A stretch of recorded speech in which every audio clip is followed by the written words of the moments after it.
C'est pas moi qui vais me qualifier de femme inspirante. Je me sens plus une femme engagée, mais à mon niveau, je préfère engagée qu'inspirante.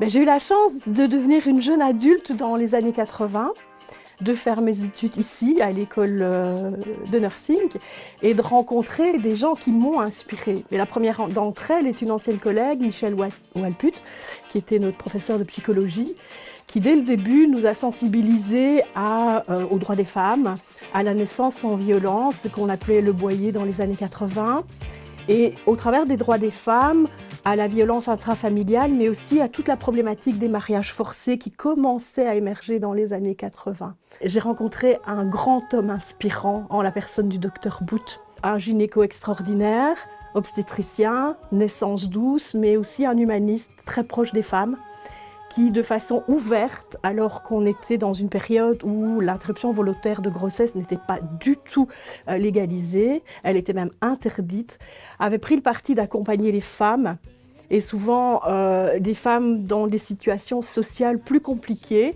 Son ancrage, c'était toujours ne pas juger, mais donner du sens à ce qui se passe. Donner des éléments qui permettaient d'aider des femmes parfois très croyantes à donner du sens et à faire en sorte qu'elles ne se sentent pas coupables à vie. Et ce qui lui importait, c'est qu'en sortir, ces femmes avaient une vraie approche de la contraception, éducation à la contraception.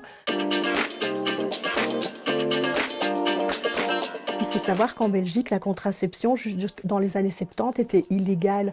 Et donc déjà là, il avait été un pionnier parce que via les hôtesses de l'air de la Sabena et via les stewards, il ramenait des contraceptifs de l'étranger.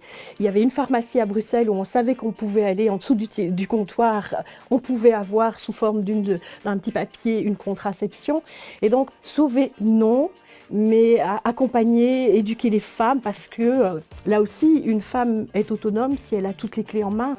Dans le cadre de mes études de sage-femme, je me suis retrouvée à la Maison des femmes de la Louvière, où là aussi, il y avait des gynécos comme le docteur Creyen et d'autres, particulièrement actifs dans la défense des droits des femmes et de la législation en faveur de l'interruption de grossesse. Et moi, j'étais étudiante en accoucheuse à l'époque.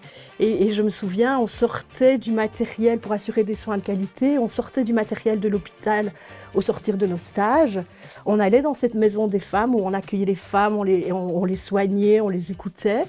Et puis, le lendemain matin, on réinsérait ce matériel dans le circuit de stérilisation, ni vu ni connu.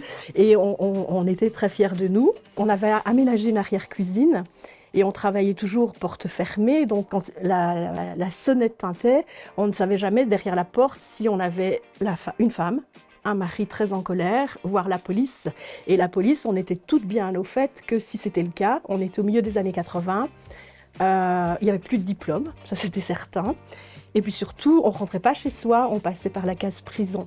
Et donc ça, finalement, ça laisse des traces et ça fait que par la suite, on est très attentif à toute une série de choses qui permettent aux femmes de trouver une vraie place sans jugement et un vrai accompagnement santé dans la société. Est-ce qu'on ose ? Au départ, non, on a toute notre éducation qui nous fait dire si c'est interdit, on ne le fait pas. Et puis on grandit, on mûrit, on a lu. Et là, on se dit, je franchis le pas. Et oui, je le fais. Et puis j'assume ce qui va arriver. Même si, quand on met la casquette de parent, et je l'ai fait avec mes propres enfants, on a une grille de lecture qui peut être différente. Est-ce que les progressistes vont toujours avoir autant de place que les conservateurs ? Ça, je reste une optimiste.